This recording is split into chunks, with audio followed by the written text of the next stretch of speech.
Hi guys, welcome back to my channel. दोस्तों, आज market में काफ़ी दिनों बाद 0.8% की गिरावट हुई है। ऑल्दो गिरावट कल भी हुई थी, लेकिन दोस्तों ये जो आपको गिरावट दिख रही है 0.8% की, ये निफ्टी में तो आपको कम दिख रही होगी, लेकिन आज स्टॉक्स 10-10%, 15-15% गिरे हुए थे। स्पेशली निफ्टी मिड कैप, आज निफ्टी मिड कैप 2% नीचे था। तो आज स्टॉक्स में बहुत ज़्यादा गिरावट थी, जो कि निफ्टी 50 अच्छे से दर्शा नहीं रहा है। अगर निफ्टी 50 की बात करें, आज गैप अप ओपनिंग होती है 18,439 पे, लेकिन पूरे दिन मार्केट वीक रहती है और अल्टीमेटली डे लो के आसपास ही क्लोजिंग होती है। आज का लो लगाया था 18,209 और क्लोजिंग हुई है 18,266 पे। और मार्केट काफ़ी भागी हुई है, इसमें कोई दो राय नहीं है। आप यहाँ पे देख सकते हैं YTD रिटर्न्स 30% हैं। एक साल के रिटर्न्स आप देख सकते हैं 53% के रिटर्न्स एक साल में, और 3 साल में देखिए 77% के रिटर्न्स हैं। इसका मतलब जो ज़्यादा से ज़्यादा रिटर्न्स आए हैं वो पिछले 1-1.5 साल में ही आए हैं। स्पेशली कोविड के बाद से जो रिटर्न्स आए हैं वो बहुत ही लाजवाब हैं। तो यहाँ पे इतना करेक्शन बनता है, इसमें ज़्यादा सरप्राइज़ होने की बात नहीं है। लेकिन आज जो गिरावट थी दोस्तों, अगर यहाँ पे हम देखें तो सेंसेक्स में 0.7%, निफ्टी 50 में 0.8%। निफ्टी बैंक बिल्कुल फ्लैट था, क्योंकि काफ़ी बैंक्स ऊपर थे, SBI वगैरह काफ़ी ऊपर थे। लेकिन अगर आप निफ्टी मिड कैप देखेंगे तो निफ्टी मिड कैप में आपको 2% की गिरावट देखने को मिल रही है। और ये इंडेक्स है निफ्टी मिड कैप का। अगर इसके इंडिविजुअल स्टॉक्स की जो हम आगे बात करेंगे, आपको उसमें मज़ा आएगा देख करके कि कितनी भयंकर गिरावट आज चल रही थी। फिलहाल निफ्टी 50 के टॉप गेनर्स की बात करें तो आज एयरटेल अलग ही मूड में था, 4% ऊपर था, SBI 2%, और ये छोटी मोटी तेज़ी इन स्टॉक्स में भी थी। लेकिन अगर आज के टॉप लूज़र्स की बात करें तो निफ्टी 50 में उतने अच्छे लूज़र्स आपको नज़र नहीं आएंगे। सिर्फ 4% की गिरावट हिंडेल्को में। टाइटन जो कि बहुत टाइम से भागे जा रहा था 3% की गिरावट। HUL कल इसके रिजल्ट्स आए थे, रिजल्ट्स वर ओके, मुझे तो ठीक लगे, ना ज़्यादा ख़राब लगे ना ज़्यादा अच्छे लगे। एंड मैं आज इसमें कोई ज़्यादा बड़ी गिरावट एक्सपेक्ट नहीं कर रहा था, लेकिन क्योंकि मार्केट का मूड बिल्कुल नेगेटिव हो गया था तो बाद में इसमें प्रॉफिट बुकिंग हो गई। ऑल्दो सुबह सुबह ये 1% ऊपर चल रहा था।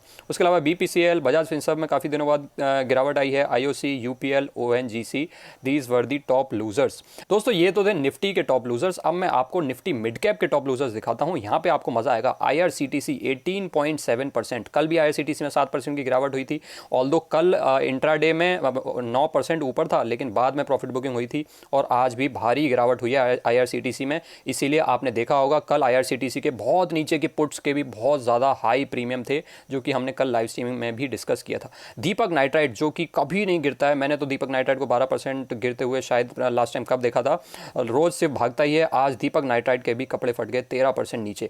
नवीन फ्लोरिन 9.3%। ये वो सारे स्टॉक्स हैं जो कि बहुत ज़्यादा भागे थे पिछले कुछ टाइम में। आपको पता ही है निफ्टी मिड कैप में काफ़ी तेजी रही थी, तो ये सारे स्टॉक बहुत ज़्यादा भागे हुए थे, स्पेशली IRCTC और दीपक नाइट्राइट। तो इनमें दबा के प्रॉफिट बुकिंग हुई है। डिक्सन टेक्नोलॉजी भी रिसेंटली काफ़ी ज़्यादा भागा था, 9% की गिरावट। आरती इंडस्ट्रीज़ बहुत दिनों बाद मैंने इसमें 8% की गिरावट देखी है। अदरवाइज आरती इंडस्ट्रीज़ में इतना बड़ा मूवमेंट बहुत टाइम बाद देखा है। आरती इंडस्ट्रीज़ ने भी बोनस के बाद तो थोड़ा सा कंसोलिडेशन दिखाया था, उसके बाद बिल्कुल रॉकेट हो गया था। PI Industries 6%, Varun Beverages 6%, doctor Lal Path 4%, Voltas 4%, SRF 4%। और ये सारे के सारे बहुत ही अच्छे स्टॉक्स हैं। ये सारे स्टॉक्स ऐसे हैं जो कि आपकी रेडार पे होने चाहिए, क्योंकि इनमें प्रॉफिट बुकिंग चल रही है, तो इनमें आपको बाइंग की अपॉर्चुनिटीज़ मिल सकती हैं। फिलहाल अगर आज के रिजल्ट्स की बात करें तो आज रिजल्ट्स आने वाले थे Jubilant FoodWorks, Havells, angel broking और जस्ट डायल के। ये मैंने अभी टेलीग्राम चैनल पर पोस्ट किए हैं, तो वहाँ से मैं आपको पढ़ के बताता हूँ। जुबिलेंट फूडवर्क्स का जो पैट आया है वो आया है 120 करोड़ वर्सेस 76 करोड़ YOY, और इनकम आई है 1125 करोड़ वर्सेस 847 करोड़ YOY। तो बहुत ही बढ़िया रिजल्ट्स हैं जुबिलेंट फूडवर्क्स के। उसके बावजूद जुबिलेंट फूडवर्क्स आज 9-10% नीचे था, क्योंकि पूरी मार्केट में प्रॉफिट बुकिंग चल रही थी। हेवेल्स की बात करें, हेवेल का जो प्रॉफिट है वो डाउन है 7.3% YOY, जबकि क्वार्टर ऑन क्वार्टर ऊपर है 28% से। रेवेन्यू अप है 31.6% YOY, और क्वार्टर ऑन क्वार्टर रेवेन्यू ऊपर है 24% से। इसका प्रॉफिट इसीलिए डाउन है क्योंकि इसमें जो है रॉ मटेरियल के प्राइसेस YOY बेसिस पे काफ़ी ज़्यादा बढ़ गए हैं, इसीलिए इसके मार्जिन्स पे डेंट पड़ा है, और इसके ऑपरेटिंग प्रॉफिट पे भी आपको डेंट दिख रहा होगा। क्योंकि अगर आप रेवेन्यू देखेंगे तो रेवेन्यू तो अच्छा खासा आया है, 31.65% बढ़ करके आया है, और क्वार्टर ऑन क्वार्टर भी बढ़ा है, लेकिन प्रॉफिट मार्जिन्स इनके हर्ट हुए हैं। और ये सारी चीज़ें इसीलिए स्टॉक में फैक्टर्ड इन होने की भी कोशिश कर रही हैं। अब दोस्तों थोड़ा निफ्टी 50 का चार्ट देखते हैं। तो निफ्टी 50 का अगर आप चार्ट देखेंगे तो आपको यहाँ पे दिखेगा वन साइड गाइडेड रैली थी, उसके बाद 2 दिन की प्रॉफिट बुकिंग हुई है। अब यहाँ पे जो निफ्टी 50 ने इतने बड़े बड़े गैप्स छोड़े हैं, तो इन गैप्स को मार्केट फिल करने की कोशिश कर सकती है। जैसे कि पहला गैप यहाँ पे है, दूसरा गैप यहाँ पे है, तो दूसरा गैप फिल होने के लिए मार्केट को कहाँ आना पड़ेगा, 18,000 पे मार्केट को आना पड़ेगा दूसरे गैप को फिल करने के लिए। तो हो सकता है मार्केट 18,000 तक गिरे और उसके बाद इसमें बाउंस बैक आ जाए, या ऐसा भी हो सकता है कि पहले ही गैप को फिल करके वापस हो जाए, क्योंकि पहले भी ऐसे गैप्स छूटे हैं जो कोई ज़रूरी नहीं है कि सारे सारे गैप्स फिल हों। जैसा कि आप यहाँ पे देख सकते हैं, यहाँ पे भी एक गैप छूटा है। अब इसको फिल करना तो बहुत ही मुश्किल लग रहा है, 16,700 मार्केट का जाना तो बहुत मुश्किल लग रहा है। तो कोई ज़रूरी नहीं है कि ये वाला गैप फिल हो, इसीलिए यहाँ पे हो सकता है पहले गैप के बाद ही मार्केट बाउंस बैक कर जाए, या फिर दूसरे गैप के बाद बाउंस बैक कर जाए। अगर मार्केट दूसरे गैप को फिल करती है तो 18,000 पे बढ़िया साइकोलॉजिकल सपोर्ट मिलेगा, और आई थिंक 18,000 पे अगर मार्केट आती है तो बढ़िया बाइंग अपॉर्चुनिटीज़ इमर्ज होकर के आ सकती हैं। ऑल्दो बाइंग अपॉर्चुनिटीज़ अभी से आने लगी हैं, क्योंकि मिड कैप में जो गिरावट चल रही है वो निफ्टी 50 में आपको दिखाई नहीं देगी। तो buying opportunities are already there, आपके नज़रों के सामने रहनी चाहिए। अब थोड़ा सा आप लोगों के साथ मैं चार्ट डिस्कस करता हूँ। जो स्टॉक्स आज बहुत ज़्यादा गिरे थे लेकिन बहुत ही बढ़िया स्टॉक्स हैं, उनके चार्ट्स को अगर आप देखेंगे तो ये देखिए दीपक नाइट्राइट किस तरीके से भाग रहा था, आज इसमें 12% की गिरावट हुई है और अब ये अच्छी खासी वैल्यू पे आने लगा है। अब यहाँ पे हो सकता है 1-2 दिन और गिरावट आए और उसके बाद इसमें बाउंस बैक आ जाए।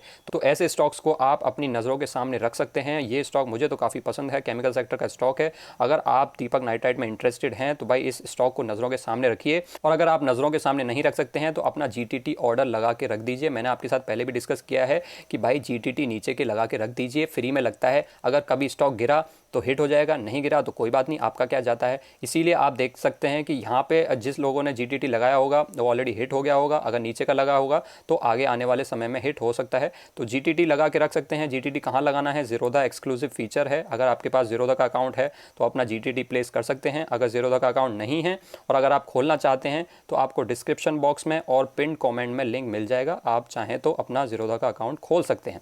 अगला स्टॉक है डिक्सन टेक्नोलॉजीज़। ये भी बहुत ही शानदार स्टॉक है। इसमें रिसेंटली स्प्लिट या बोनस, आई डोंट रिमेंबर क्या था एग्जैक्टली, लेकिन ये 18-20 हज़ार का स्टॉक था और इसमें स्प्लिट या बोनस आने के बाद ये स्टॉक का प्राइस कम हुआ है।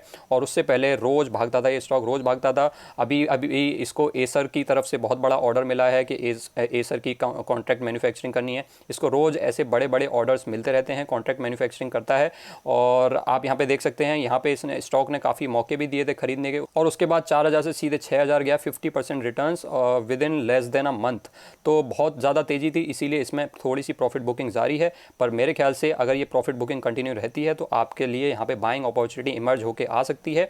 अब ये आपके ऊपर डिपेंड करता है कि आप इनको कहाँ खरीदना चाहते हैं। अगर आप थोड़े से एग्रेसिव हैं या फिर बहुत ज़्यादा डिक्सन के लिए कीन हैं खरीदने के लिए, तो आप थोड़ा सा पहले खरीद सकते हैं। अगर आप थोड़े से डिफेंसिव हैं, आप ज़्यादा रिस्क नहीं लेना चाहते हैं, तो आप नीचे के लेवल्स का वेट कर सकते हैं और या फिर अपना GTT ऑलरेडी प्लेस करके रख सकते हैं, अगर आप रोज़ रोज़ मार्केट को ट्रैक नहीं करते हैं तो। अगला स्टॉक है IRCTC। IRCTC ने जो रैली दिखाई थी वो बहुत ही ज़्यादा सरप्राइजिंग थी। ये देखिए क्या रैली दिखाई थी, 1400 के आसपास इसका OFS आया था और उसके बाद सीधे 6,000 पे जाके रुका है। उससे पहले किसी को कोई मौका नहीं दिया इसने। अब आप लोगों के काफ़ी सारे कमेंट्स आ रहे थे लाइव स्ट्रीमिंग में कि IRCTC पे कुछ बोलिए, तो मैंने आपको यही बताया था कि भाई ऐसे भागते हुए स्टॉक को कैच करने की कोशिश मैं तो नहीं करूँगा, मेरी हिम्मत नहीं है ऐसे भागते हुए स्टॉक को खरीदने की। वो मैं इसीलिए कहता हूँ, और बार बार नॉट जस्ट IRCTC, मैं बाकी स्टॉक्स के लिए भी जो इतना तेज़ी से भागते हैं उनके लिए मैं क्यों आपको कोशिश करता हूं, क्योंकि ये जो हुआ है इसमें जब 2% जो 2 दिन में 30% से भी ज़्यादा की गिरावट हुई है, ऐसी चीज़ों का डर हमेशा रहता है ऐसे स्टॉक्स में जो इस तरीके से भागते हैं। अब आप इसमें कह सकते हैं कि नहीं, जिसने 4,000 पे लिया होगा वो तो अभी भी प्रॉफिट में है। बिल्कुल सही बात है, 4,000 पे जिसने लिया होगा वो अभी भी प्रॉफिट में है, लेकिन ये किसको पता था कि ये 6,000 के बाद ही होगा। ऐसा भी तो हो सकता था कि अगर आपने 4,000 पे इसको लिया, 4,000 के बाद से इतनी तेज़ी से गिर जाए, है ना। तो ये हमें नहीं पता कि इतनी तेज़ी से गिरावट कब आएगी ये तो हमें पता है, लेकिन कब आएगी ये हमें नहीं पता है, इसीलिए हम ऐसी चीज़ों में फंसना नहीं चाहते हैं। हाँ, अब क्योंकि ये 30% गिर गया है और हो सकता है आगे भी 1-2 दिन गिरे, वी डोंट नो। तो अगर अब ये ऐसे इस तरीके से गिरता रहता है तो हम इसमें अब बाइंग अपॉर्चुनिटी ढूंढ सकते हैं। अब मैं इसमें इंटरेस्टेड हूं, लेकिन अभी इसमें थोड़ी और गिरावट का वेट करूंगा।